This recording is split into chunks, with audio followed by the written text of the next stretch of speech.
Frank Turner, hello and welcome to the show. How are you doing, man? I'm great, thanks. Very happy to be back on Six Towns Radio. We should start by talking about the book. It's called Try This at Home. It's your second book. It's going to make a lot of people very happy. So tell us a little bit more about it. Well, thank you. The first book that I wrote was about touring, and I wrote about 1,500 shows and didn't at any point mention any of the music that I was playing at those shows. And in retrospect, that seemed like a bit of an omission. So for my second one, the publisher and I agreed that it might be interesting for me to write about songwriting.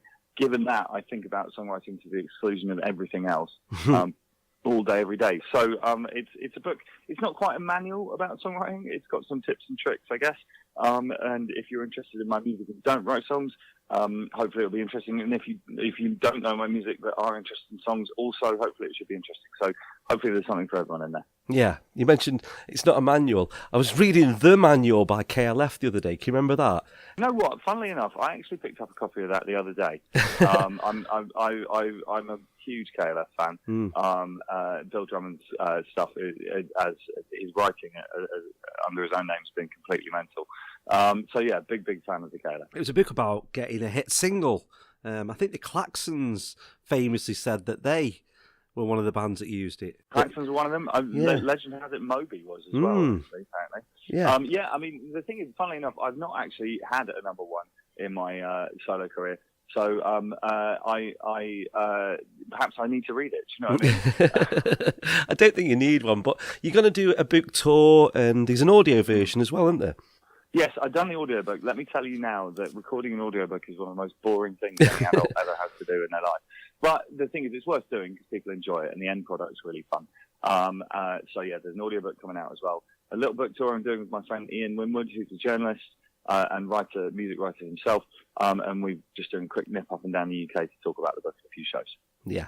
Let's talk a little bit about Staffordshire. We've got a gig coming up soon, but your first gig in Staffordshire was at the Glebe in Stoke. I think your second one was there as well, back in the day. Well, excellent work on researching that. Funnily enough, I was doing an interview with somebody else a minute ago and trying desperately to remember the name of the Glebe, and I failed.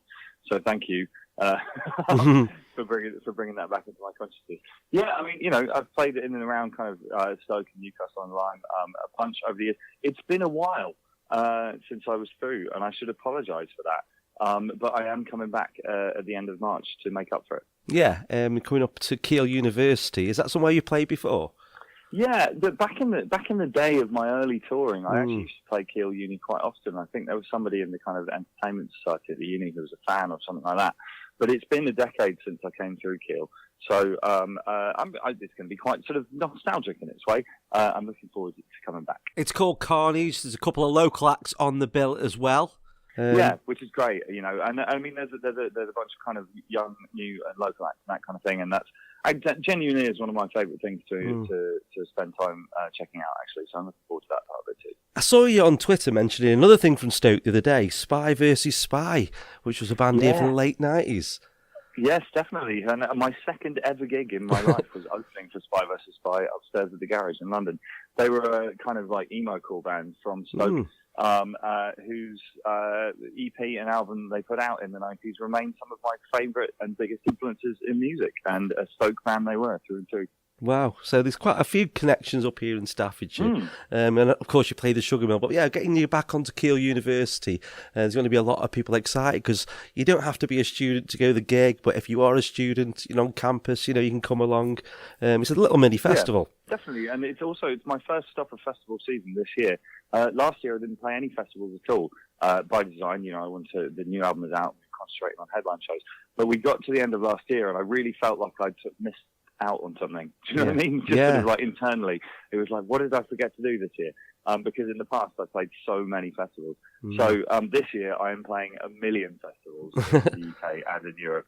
And the very first one of which is Karnage Festival. Yeah, cool. There's a few gigs other than festivals that you've announced. You're going to Greece for the first time, aren't you? Do a couple of shows there. Very, very excited to go to Greece for the first time. This is something that, I'm very fortunate that I get to travel around the world just because I play guitar. I constantly pinch myself about that. And going to new places is always exciting for me. I just went to Portugal for the first time a while back. I'm going to Greece and Bulgaria this summer, which I'm really, really excited about. It's just really cool to be able to see a little bit of the world just because you play music. Yeah, you mentioned last year, obviously, the Be More Kind album came out.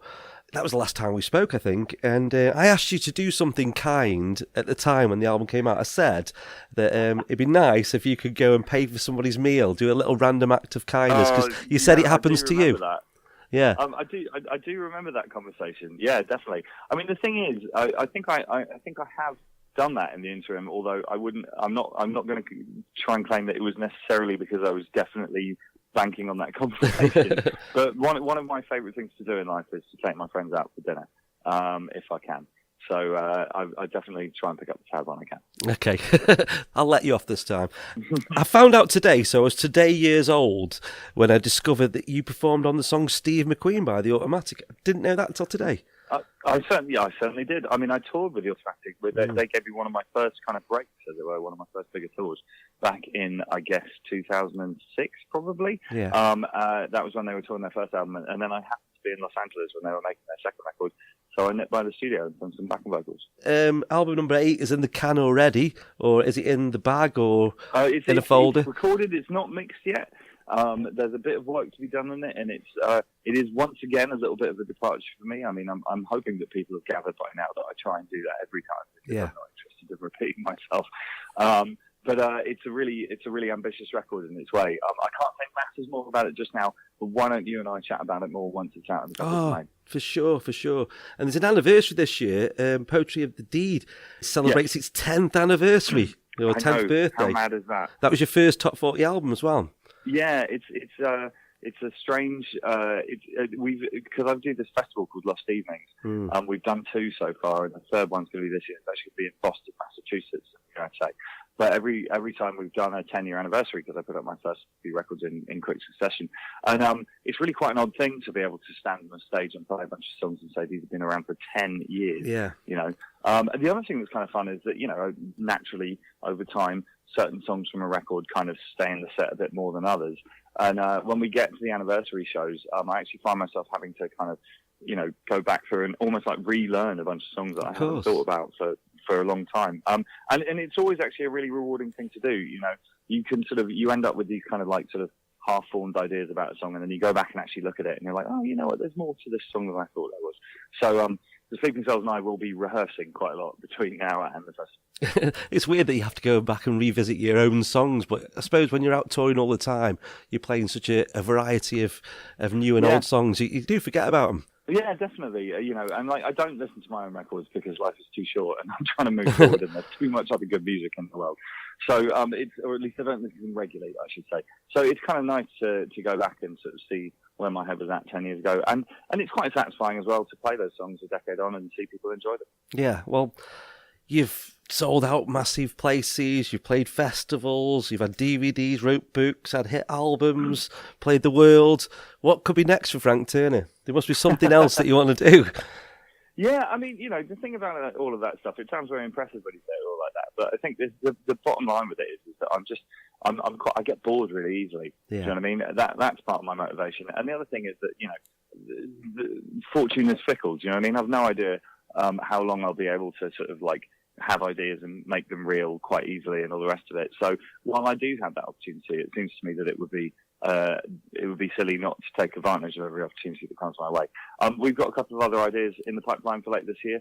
We can talk about those more next time we chat. Yeah. Got a couple more side projects on the go, all this kind of thing. So keeping myself busy as ever.